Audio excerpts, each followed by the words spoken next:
to another chill chat conversation. Today, I'm going to be giving you tips on how to handle yourself after a breakup. So, this video is going to be interesting for me just because, I've been doing so much self-reflection since my actual breakup.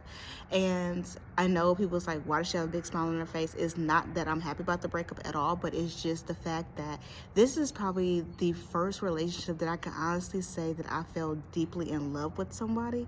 And this is also the first time that I have been able to handle a breakup in a healthy way. I say that because, per usual, I usually get super depressed, questioning myself, why didn't things work out the way they were supposed to, going through that whole sad song. And I have had my days, since my breakup, I've had my days of being really down and just really questioning myself as a person, questioning my self-worth. But then again, I start to think about all the positives that has been gained through this relationship and just how I felt like because of the things that I have learned, I'm able to grow into a much better person. And I just truly feel that this is the season, that first season of just self-discovery, really dealing with some of the things they have not known that to deal with into a relationship.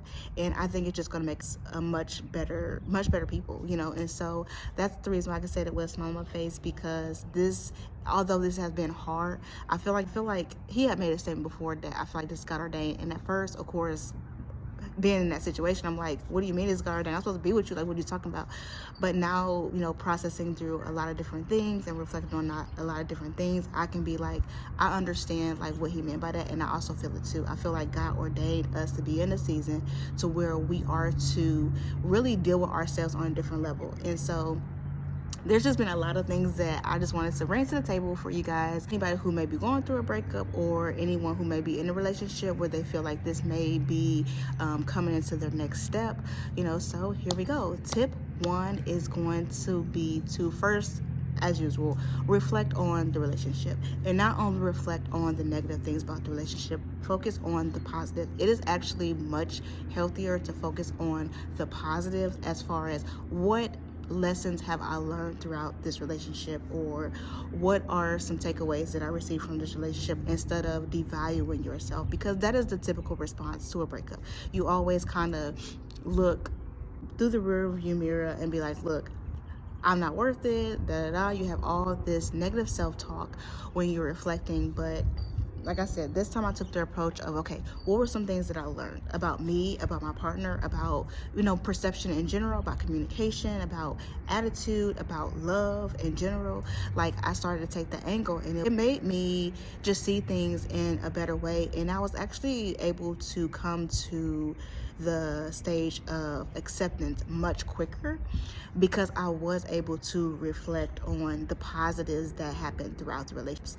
Now, the next key to that is, yes, you want to be able to reflect on the things that you could do differently, because that's another type of processing that you're going to have to do.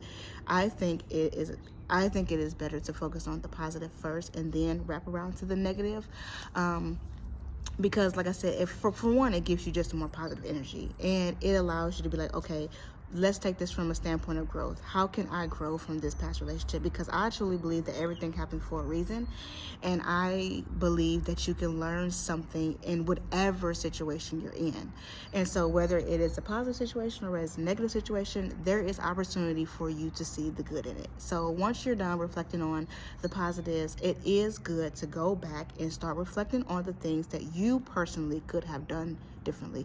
Not necessarily your partner. Don't focus on your partner yet. That is not necessary yet. Focus on you first. When you start to focus on you first, you're saying that, hey, I am woman enough or man enough to take accountability for the part that I had in this relationship.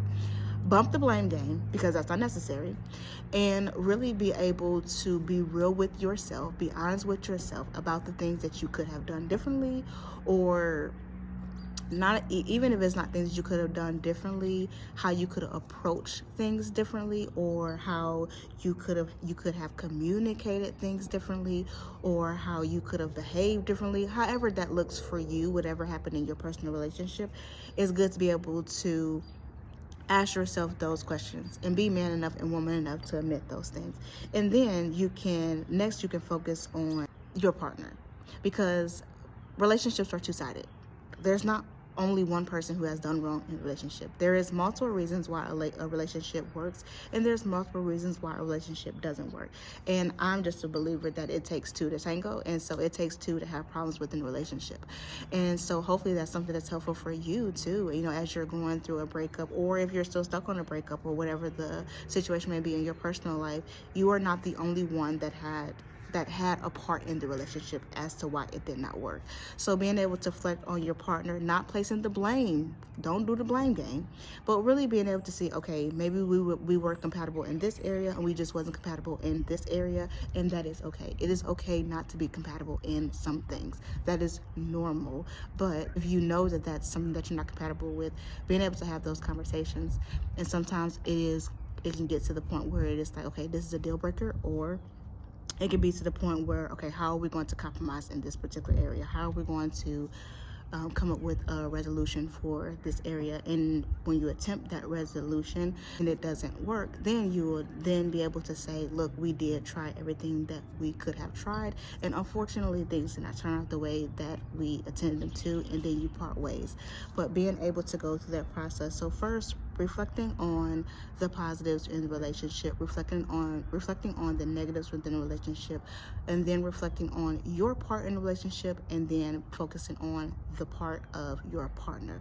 That is my first tip. The next tip I'm going to give you is to start putting in perspective those things that you listed that you could have done differently, and why you could have done those things differently. So for me, my biggest thing was a communication error. I could not seem to communicate right. I was a huge shutdowner, and so I typically chose to shut down instead of communicate and have those vulnerable and transparent conversations. But I also had to realize too that there was just times where I didn't feel safe enough to be able to express that, or I didn't feel like I was going to be heard, or I feel like there was always going to be an explosion afterwards. So that's just balancing out the two. And forever, however your situation is, it can be different for you, but being able to put into perspective why you could have done things differently, and also asking yourself too, could I have done things differently because my heart really tells me I could have done differently, or could I have done things differently to compromise in my relationship, or was I being too compromising in my relationship? Just being able to ask yourself those type of questions as to why you could have done differently. And then once you pinpoint those things that you feel like you could have wholeheartedly done differently, start writing out a plan. Write out a plan exactly how you could do those things differently for yourself first, and then for a healthy relationship. Now, some people work from the angle to where I truly believe that me and my ex is going to get back together, and some people work from the perspective of I'm going to build myself up for a new relationship. Whatever that looks like for you, that's completely fine. It still works the same way. You building yourself up either way, whether it's for your ex or whether it's for a potential future person, that's up to you. It still works the same. So being able to write out a plan on how you're going to do those things differently. So just for example, I was talking to my mom actually, and I was like, you know what? Now that I'm on my own, in my own apartment, I wanted to just practice doing certain things that was a big issue of me not doing in relationship. And it's really putting myself in the position of being more comfortable doing those things, even if it's just talking. Like, I'm actually up against a situation to where I'm going to have a really important conversation with someone I really don't want to have the important conversation with, because I feel like it's going to be really awkward and things like that. But that was my biggest problem. If I cannot learn to communicate those things as a single person, I will not be able to communicate that in any type of relationship. Familyship, friendship, I will not be able to do it. Besides work, I'm pretty good at doing it at work, but other than that, I will not be able to do it. And so being able to practice that now that I am single, is going to help me a lot in the run as far as building myself up. So practice makes perfect. The things that I really feel like I could change, I'm going to practice it now, so I'm going to be a better person because of it. Me being able to communicate in general, me being able to state my needs, my desires, my wants, is going to make me a better me. Me being able to be more comfortable with myself in general is going to make me a better me. Me not being afraid of communicating because I'm afraid of how someone else feels or things like that, it's going to make me a better me. So building yourself up with yourself in mind, practicing for yourself, practicing doing things that you could have done differently in your relationship for yourself, and it's going to carry out to other aspects in your life. I promise you it will. Another example of that will be saying the things that you really want to say instead of saying things to cover up what you really want to say. I remember I was watching Miss Kev on stage, and she did a really good job explaining the difference of being transparent and honest and vulnerable versus just saying something. So Kev had came home from a trip, and Miss Kev on stage, she had already had planned to spend time with one of her girlfriends. And so he got home, she was thinking he was just going to take a nap, relax after the trip. And so she proceeds to do her thing, and she tells him bye, and he decided to state that you always hang out with her. I guess she's more important to me, just saying stuff like that.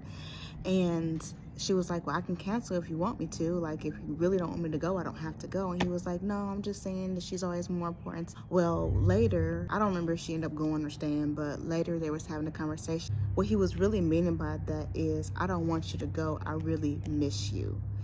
And saying that, oh, she must be more important to me, you always want to spend time with her, is completely different than saying I miss you.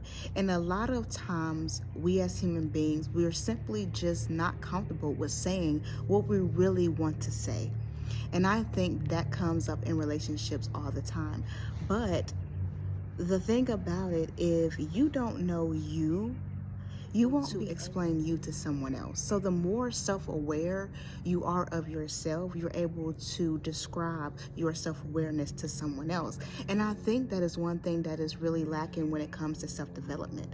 When you are really developing yourself to prepare yourself for a relationship, and there's things that you're starting to realize that, hey, I am changing my mind on this thing, or I'm changing my feelings on this, or my needs are changing, or my desires are changing, or this and this is changing. If you're not able to be aware of that for yourself, there is no way you're going to be able to explain that to your partner. And you and your partner will forever feel distant from each other if you don't learn how to state those things. So a good example, like I said, would be to practice being more transparent, practice being more vulnerable, practice saying what you really want to say. That starts off individually, and you can practice that in the mirror. Say you are feeling some type of way and you're really trying to understand how you're feeling. Talk to yourself in the mirror, ask yourself, like, hey, what happened? Why are you feeling this way? Why are you thinking that way? Start having conversations with yourself. Some people may agree with that, some people may don't. But if you are able to communicate that to yourself, when your partner asks you what's wrong, or how are you feeling, or what you're thinking, you can come up with something more than I'm fine or nothing, which was usually my response. And it wasn't that I wasn't self-aware, because I feel like I really do good at self-reflection. But one thing that I would have to work on is allowing myself to be vulnerable with someone else. So even though I knew exactly what I may have been feeling or thinking, I chose to say that I was fine because I wasn't comfortable with being vulnerable in that way with my partner. And so that's one thing that I'm going to be practicing with those who are within my support system, being able to practice and saying what I really want to say, because the more I practice it, the more familiar it will be to me, and the more comfortable I will be able to do it. And I think that is a really good tip for those who are going through that transitional stage, because no matter how you look at breakups, there's always a few very defined things, common things within relationships that fail that you can pick out, and it's literally kind of the same across the board. And sometimes it really boils down to communication. Whether that communication is stating what I need, what I want, what I feel like I'm not getting, the communication that did not happen before, or the communication that did happen that wasn't really taken into consideration. So across the board, no matter what situation you're talking about, you can find kind of like a stream of common issues that always tends to happen. So the more you are aware of the common issues that you may bring to the table, the more you're able to practice that as a single person, and you can be better when it comes to you actually being in a relationship. That is extremely important. That is probably one of my biggest tips, being self-aware. Being self-aware and practicing how to speak your self-awareness. Another thing that's really common is people fail to disclose to their partner changes within their lives. That's one thing that we don't seem to think about. When you're a single person, you're able to do just what you want to do. But if that is an issue for you, like I said, the more self-aware you are, the more you're able to work on those things before you're actually in a relationship. And even if it's your friend, not to say that your friend's always going to be available, but if you have a friend that you're like, look, I need to be able to practice these skills before I get into my next relationship. If I get mad, I'm going to call you and I'm going to let you know where I'm going, so you can start practicing those things. Practice makes perfect. If you're practicing communicating, you will start communicating. Some people have trouble with just being more relaxed in relationships. They're always so tensed all the time, or they're not really good at doing activities. It just are multiple reasons why people break up. As you become more self-aware of what those things are, that's why the journaling process that I talked about before is so important. For you to just say my relationship didn't work, that doesn't mean anything. If you can't understand what you could have done differently, or if you don't understand even what you need from your partner, some things that they could have done differently, you will forever be in this constant cycle of turning over relationship after relationship after relationship. And that's what I said at the beginning. Like, can't even be mad. I mean, yes, I am disappointed that things didn't work, but I can't even be mad because of all of the things that I have learned. And it's from both ends. You have some people that come into your life and they just want to accept any and everything. And then you yourself, you're like, look, I won't just accept any and everything. And it teaches you. But we like to get down on ourselves, and we like to take the negative route and be like, I'm this and I'm this and I'm this, instead of being like, no, but I learned this. And now I know that I need more of this. And I know now that I need to be doing more of this. And I realized that I am not really an adventure person. And I don't like when people push me to be an adventure person. Or you know what? I actually would like to be more challenged in my relationship. I would actually like to be more pushed in my relationship. There is so many things that you need to learn about you for the relationship to actually work. So that is the second tip that I want to bring to the table. The third tip that I want to bring to the table is things that you enjoy doing. Now, for some, it kind of depends on how close you are to your partner as far as location, because when you go through a breakup, it is a very trying time, and unless you're the person who broke up with the person, their mindset is more, okay, I'm free from whatever it is that we were struggling from. So they kind of go through a period of not necessarily joy, but they go through a period of, okay, I'm free of this. So their outlook may be different, but for the person who has actually been broke up with, perspective, it can be saying, oh, they just don't care. They're moving on with their life. They don't care. It's not necessarily that, but like I said earlier, it is much better for you to focus on the positive than the negative, because if you focus on the negative, you're going to down spiral, and you're going to go into that depression, and you're going to have all of that negative self-talk, and you're not going to be able to do the first two tips that I've actually brought to the table to you guys. So you want to involve yourself in things that you like. One thing that I like, I've been coming to the park as much as I can. Right now, my schedule is so incredibly busy because of school and internship and work. And so the days that I can get out to the park and just walk around, that's something I like doing for me. And dousing yourself in things that you like doing for you, hobbies, being around your support system, traveling, doing whatever, the better it's going to be, because you're taking your energy off the breakup and you're putting the energy back on you. And like I said, to your partner, that may seem selfish, but you got to do what you got to do to be able to be okay after this breakup. And a lot of people, like I said, a lot of people, they sink into isolation. They stay in their house. They're barely outside. They're barely around people. And yes, it is good for you to take your time to grieve, and it's good for you to be able to have some of those private moments. But the more that you are out, the more you are able to focus on you rather than the devastation of the breakup.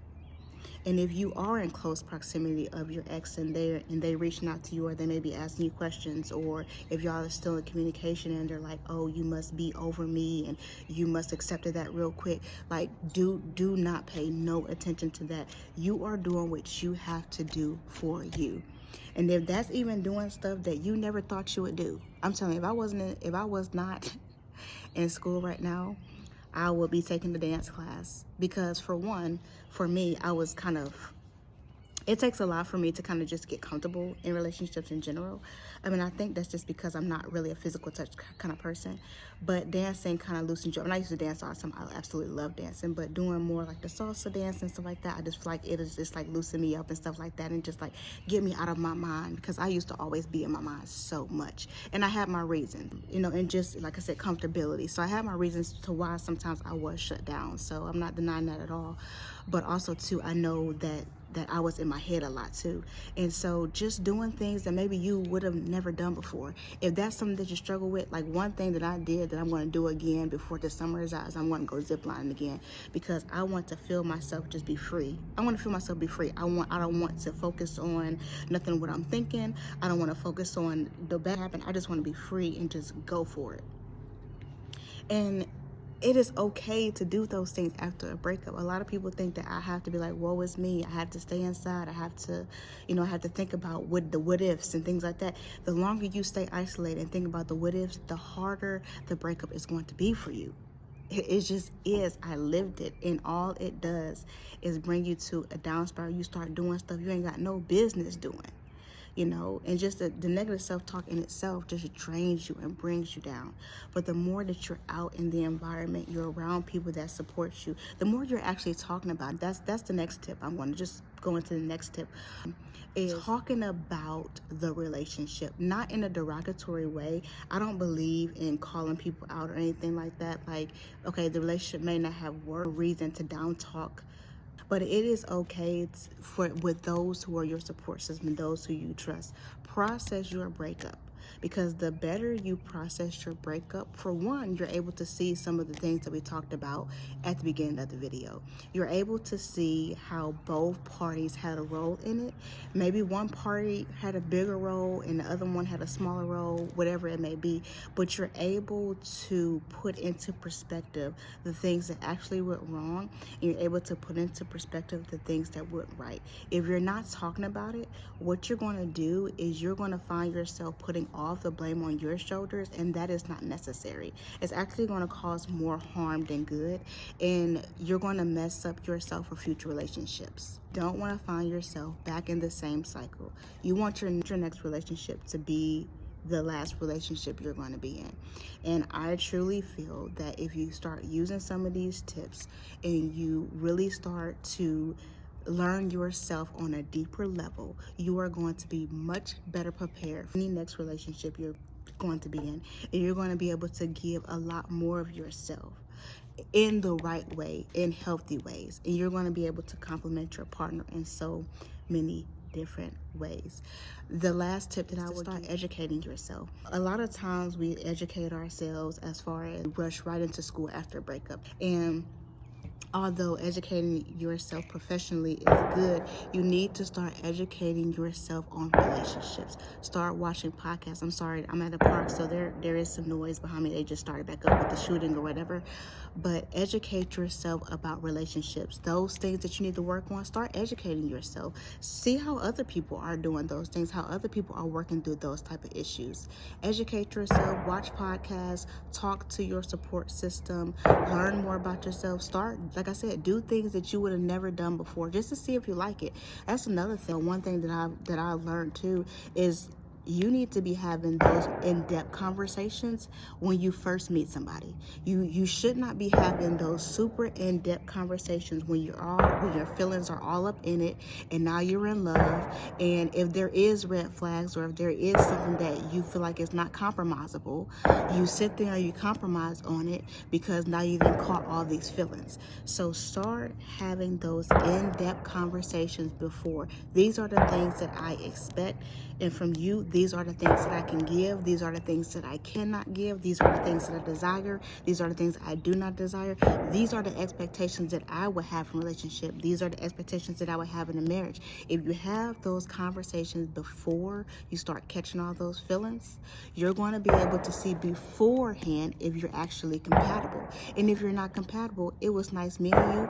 Maybe we can be friends, but maybe we do need to go in another direction.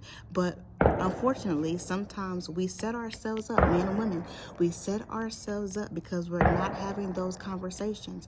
Or if you are having those conversations, if you're not aware of yourself, how can you really give a clear and direct answer? You can't. You can only go off of the things that you know. And that's not to say that you won't learn more as you're in the relationship, or because everybody grows, you should be learning more.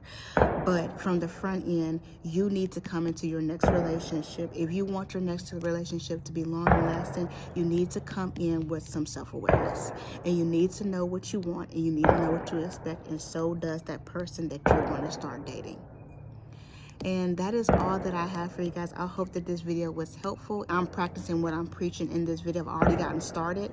I already have plans for some of the things that I want to do to help grow myself in areas. And so, I'm so sorry about the noise in the background, guys. Oh my gosh, I guess there's like a shooting range or something right behind the park, because every now and then when I'm out here, you just start hearing these gunshots, but it's not in the park. So it's very annoying. I don't understand. But anyway, I hope that this video was helpful for you guys. And if there is some other tips that those who have been through breakups before and they have really been able to get themselves together, please comment down in the comment section. Help a sister out. Help us all out. Help a brother out, because we all need it. We need support and we need education. So if you have something to drop in the comment section, please drop below. If you like this video and you want to see more content like this video, please give this video a thumbs up, comment underneath, or if you have different subjects that you want the Chill Chat channel to bring, please put it in the comment section, and do not forget to subscribe to the channel. Until next time, you guys, bye.